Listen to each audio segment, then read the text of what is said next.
கேரளாவில் இந்த ஐட்டம்ஸ்லாம் ரொம்ப ஸ்பெஷல்னு தெரியும். ஆனால் நான் வந்து பார்த்த வரைக்கும் நெல்லிக்காய், மாங்காய், ஜாம்பக்காய் அந்த மாதிரி தான் பார்த்துருக்கேன். ஆனால் இங்கே வந்து வெண்டைக்காய், கோவக்காய், பச்சை மிளகாய் அது எல்லாமே உப்பில் போட்டு வச்சுருக்காங்க.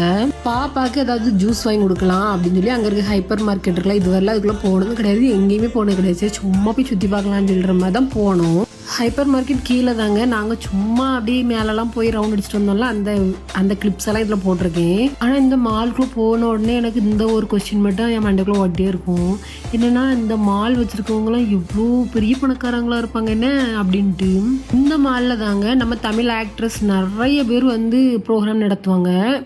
அப்புறமா உள்ளே போன உடனே விதவிதமாக ஜூஸ் இருந்து, ஜூஸில் இத்தனை வெரைட்டி இருக்கான்னு எனக்கு அங்கே போனதுக்கு தான் தெரியும். ஏன்னா நமக்கு தெரிஞ்சது Fanta, mango, 7up, Sprite, lemon அந்த மாதிரி தான். அப்புறமா உள்ளே போனோடனே பேக்கரி ஐட்டம்ஸில் ஒரு கப் கேக் ஒயிட் ஃபாரஸ்ட்டில் ஒன்று கேட்டோம்.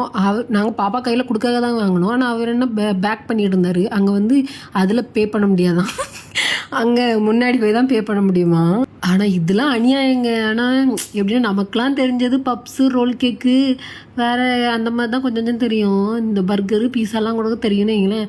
இங்கே என்னெல்லாமோ இருக்குங்க வித்தியாசம். ஏதோ பெருசாக அந்த ஃபோன்லலாம் அந்த விளையாட்டுக்காரங்களாம் சாப்பிடுவாங்களா அந்த மாதிரி பெரிய பெருசாக என்னெல்லாமோ இருக்குது வித்தியாசமாக. அப்புறமா அங்கே கண்ணை உருட்டி திருட்டு முழிச்சிட்டே வந்து நாங்கள் வாங்கின ஜூஸுக்கும் கேக்கு மட்டும் பே பண்ணிவிட்டு வீட்டுக்கு வந்துட்டோம்.